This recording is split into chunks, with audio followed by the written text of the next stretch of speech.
కాంగ్రెస్ పార్టీలో ఉన్న స్వేచ్ఛ ఏ పార్టీలో ఉండదని టీపీసీసీ వర్కింగ్ ప్రెసిడెంట్ మాజీ ఎమ్మెల్యే జగ్గారెడ్డి అన్నారు. సంగారెడ్డిలో కాంగ్రెస్ పార్టీ కార్యకర్తల సమావేశంలో ఆయన పాల్గొన్నారు. బీఆర్ఎస్ పార్టీలో ఓ బీసీ బిడ్డని పార్టీ అధ్యక్షుడిని చేసే అవకాశం ఉందా అని ప్రశ్నించారు. అంతేకాదు కమలం పార్టీలో బీసీ వ్యక్తిని అధ్యక్షుడిని చేసినప్పటికీ ఎప్పుడు పీకేశారో కూడా తెలియదని పరిస్థితి నెలకొందన్నారు. నాయకుడు మహేష్ కుమార్ గౌడ్ గారు వస్తే కాంగ్రెస్ పార్టీ గొప్పతనం అదే.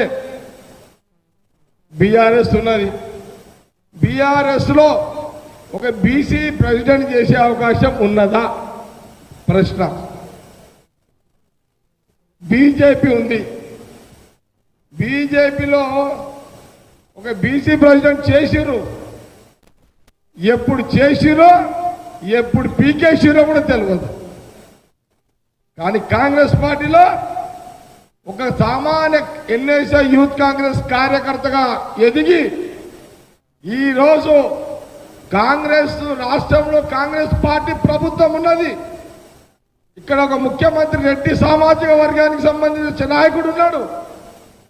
అయినా ఒక బీసీ సామాజిక వర్గం కాంగ్రెస్ పార్టీ కార్యకర్తగా ఎదిగినటువంటి ఒక కార్యకర్త నాయకుడు అవసరమని సోనియా గాంధీ, రాహుల్ గాంధీ, ఖార్గే గారు ఆలోచన చేసి మరి మహేష్ కుమార్ గౌడ్ గారిని